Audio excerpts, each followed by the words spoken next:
Yeah, but you saw a little vox pop. Is it, yes, what's it called? Vox pop. Yeah. Little stand-upper. On asking questions about divorce, and I think that socially it's very apparent these days because it's such an easy option. That's the thing. I think people they decide to just get married and for they the sake of getting married, right, without realizing that it's a huge big commitment, and then once they're in it, they're like, okay, life.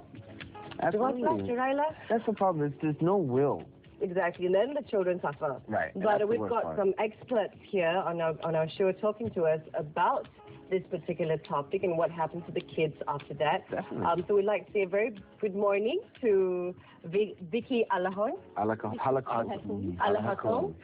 the speaker and legal advisor, and Mr. Francis Yo, Honorary Secretary of Pemalik. That's right. Good morning, welcome to the show. Thank you so much for coming on.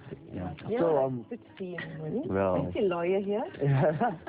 So basically, we're talking about divorce, and one of the side effects or subheadings would be parental alienation. Is that correct? This is what the organization is trying to educate the public on. Excellent. Okay. And what's this all about? Well, parental alienation is a situation actually where one parent alienates the child from the other parent. Right. Sometimes it's not consciously. Okay. Sometimes it's subconsciously. Right. So they didn't want to do it on purpose, but sometimes they do it very deliberately. So it's basically like an unintentional or unintentional smear campaign against one parent to the child. Until they hate the other parent. Because it's only human nature to want people to take sides. That's right. So that's what happens. So, but what is it that your association, I mean, you've established an association just for this particular purpose. Why is that? Oh, they have actually both single fathers, single mothers. They've got custody of a child, and they are trying to prevent the other parent from having custody of this child. Okay. I see. Oh, so it's a long-going battle. It's actually a battle between both parents in the divorce court.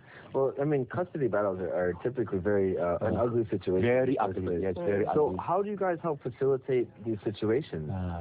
Or am I mistaken in my assumption that you... Not so much facilitate, but what we are trying to do is basically make all the parties who are involved with the divorce matters, including the judiciary and the couples who are actually involved in the divorce, to be aware of the consequences of parental alienation on the children, the far-reaching consequences. In other words, we are basically trying to protect the children here. Okay. Because when it comes to custody issues, the parents are so busy fighting with each other that they don't realize about the child, the effects on the ill effects on the child. The child is actually faces a lot of traumatic situations. When they go to school, they have the peer pressure. These sort of things actually affect the child very, very greatly. In your work, have you found that some of the kids have been ostracized by their schoolmates because their parents are going through such things like from broken homes? Right. Okay. And the latest statistics in your forum, we found out that 80% of prisoners and juvenile delinquents come from broken homes. That's quite true. Without that family foundation, This is actually very, very alarming. So how does the association intervene then? Or do you wait for people to come to you? So we actually have a family court, which is not functional, fully functional. Right. Okay. So both of us share the same ideals, where we are talking about early intervention project. Okay. Where we bring the parents, divorcing couple or a couple who intends to get a divorce, to come before a panel of experts who will explain to them basically the procedures involved in the divorce battle, who is going to take responsibility of the child's education, upbringing. Okay. So these issues, they come to us and then we tell them.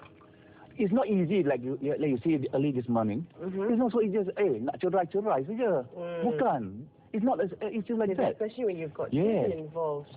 Well, that's quite interesting. But being a legal advisor and expert in family law, what do you think about divorce rates and the families and all that. What's your take on all this? Well, Vicky, sadly, it's on the rise. Divorces. And the problem is we do not have enough backup in terms of advising couples before they even go for the divorce. Okay. So what we are looking for are groups to actually try and advise couples before they actually come to the lawyers to seek a divorce. So, because probably by the time they come to the lawyers, it's like, too late. No, I'm not reconciling. That's right. Is it a fundamental lack of counseling programs for married couples? Definitely. Or before marriage. Even before marriage. Even before marriage, yeah. Well, they do have, I think, different religions and all that. We have marriage courses, which I think is great. Right. But yeah, I mean, why the problem arises after the marriage. These are courses taken before marriage. So there's very little courses during the marriage when couples face problems. Where do they go? So do you think it's a matter of pride or not wanting to air one's laundry to an outsider, that people just avoid going to counseling? In a way, yes.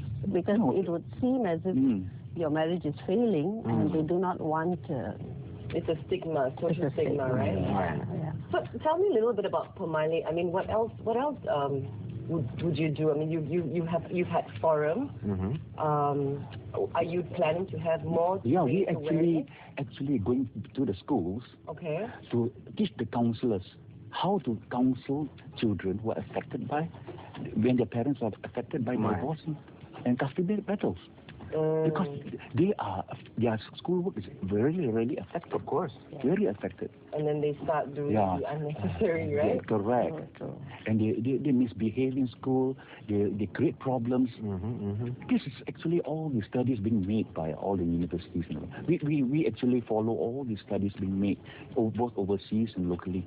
So what steps are being taken to help to counsel these children in schools and to raise awareness with them? I mean, you mentioned speaking to the counselors. The schools have actually got counselors. Actually, they come back to Singapore. We will tell them which avenues, where to look for the real place to go, like the psychologists. The psychologists here actually willing to come in and help. That's great. Yeah. They must know where to get the information from. Simple. So what kind of resources are available to counselors at schools besides your organization to help them be informed on the latest updates on situations like this in alienation with the kids? So they have the Society of Psychologists, which actually provide a lot of counsels. They have got a lot of counselors who are available to help the school counselors as well. I see. So basically, the ideal scenario when parents go through divorce is that their child, they approach people like you, or through the schools, and then they get the counseling. Yeah. But is that, I mean, what's the response been so far? Actually, it's not so. The truth of the matter is, children usually, if you see them, they are not going to talk about the fact that their parents are going for a divorce. And I don't see them actually opening up and speaking to the counselors in school. So it's actually the responsibility of the parents who should actually seek help even before they go for the divorce. If they have decided to go for a divorce, well and good. But what we have recommended is actually that in the event that couples decide to go for a divorce, they should first sit together and work out what plans they have for the children. Well, absolutely. I mean, they're at stake. Yeah. Definitely, before you go for a divorce, I mean, you should try your best to work things out for the sake of the family. I mean, the family unit is about most important. That's right. But then you should absolutely have a concrete plan, right? Well, our government have got a thing called marriage tribunal. But they are not working. They are actually, like a lot of people saying, they are just a mere rubber stamp to get license to file for divorce. That's it. That's it. So it's basically a figurehead, and that's it's a figurehead. I think the problem is when the marriage breaks down, you need a certificate from the tribunal. Sure. And that by the time you reach, the purpose of the tribunal is actually to reconcile the couple. Yeah. But if you don't go to them, you cannot go and see the lawyers to get a divorce. You see, that is the problem. So what happens is by the time the couples are referred to the tribunal, the marriage is over. I see. So when they go there, they just go through the motions. And